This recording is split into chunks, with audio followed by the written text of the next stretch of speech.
Assalamualaikum warahmatullahi wabarakatuh. Perkenalkan, saya Anissa Damayanti, mahasiswa PPG Prajabatan 2022 gelombang 1. Di sini saya akan mempresentasikan tentang kontekstualisasi pendidikan yang memerdekakan. Setiap anak lahir dengan karakteristik yang unik.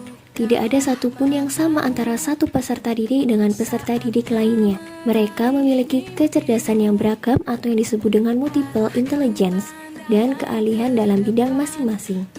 Peserta didik bukanlah seperti kertas kosong yang dapat kita tulis dan gambar sesuai kehendak kita, tetapi seperti kertas yang sudah terisi oleh bakat dan minat yang dimilikinya. Tugas pendidik adalah menuntun tumbuh kembangnya anak sesuai dengan kodratnya, mendampingi tumbuh dan kembangnya anak sesuai dengan bakat bawahan atau kodrat alamiah yang mereka miliki secara optimal. Guru tidak dapat memaksa peserta didik untuk memahami suatu hal pada saat yang bersama. Guru juga tidak dapat memaksa setiap anak untuk pandai dan menyukai bidang materi yang diajarkan. Tidaklah bijak jika kita membandingkan pencapaian seorang anak dengan anak yang lainnya. Albert Einstein pun mengatakan setiap anak itu cerdas. Kita tidak dapat mengukur kecerdasan ikan dengan melihat bagaimana ia memanjat pohon, karena hal itu akan membuat ikan merasa bodoh seumur hidupnya. Tugas kita sebagai pendidik yaitu agar dapat melejitkan keahlian mereka, sebagaimana ikan dapat berenang lebih cepat dan gesit untuk kebutuhan hidup mereka. Hal ini sesuai dengan pemikiran Ki Hajar Dewantara, di mana pendidikan harus berdasarkan kodrat alam dan kodrat zaman peserta didik. Pendidikan yang memerdekakan peserta didik.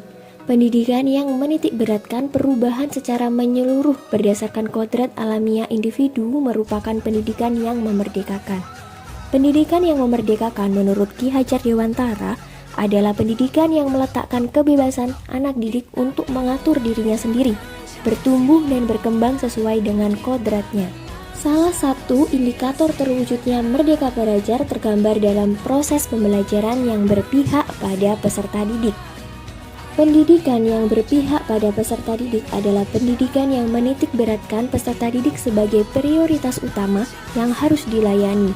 Dalam proses pembelajaran, peserta didik bertindak sebagai subjek dan guru merupakan fasilitator yang memberikan motivasi.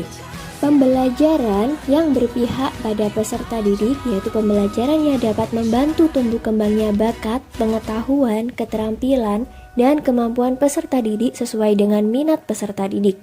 Memberikan kesempatan kepada peserta didik untuk mengemukakan pendapat, ide, dan gagasan yang mereka miliki.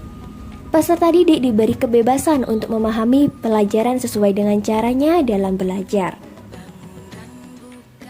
Pembelajaran abad 21 ditandai dengan pemanfaatan teknologi informasi dan komunikasi dalam segala hal kehidupan, termasuk dalam proses pembelajaran. Karakteristik pembelajaran abad 21 yaitu yang pertama, pembelajaran yang berfokus pada peserta didik. Peserta didik harus bisa berkolaborasi dengan teman, materi pembelajaran harus berkaitan dengan kehidupan sehari-hari, dan sekolah memfasilitasi dalam segi sarana prasarana dalam hal teknologi. Tantangan dalam praktik pembelajaran yang memerdekakan peserta didik. Yang pertama, guru harus memiliki kemauan untuk melakukan inovasi baru walaupun memberatkan. Sekolah harus memperhatikan sarana dan prasarana sebagai alat untuk melakukan pembelajaran. Peserta didik yang belum terbiasa mandiri menentukan tujuan pembelajaran dan berpikir kritis. Peserta didik yang belum terbiasa menyuarakan pendapat pribadi. Solusi dari tantangan dalam praktik pembelajaran yang memerdekakan peserta didik yaitu yang pertama, dengan cara mengimplementasikan pembelajaran yang memerdekakan dan berpihak kepada peserta didik melalui penerapan pembelajaran berdiferensiasi. Pembelajaran berdiferensiasi merupakan proses pembelajaran di kelas untuk memenuhi kebutuhan setiap individu peserta didik. Dengan pembelajaran berdiferensiasi, semua kebutuhan peserta didik dapat terpenuhi.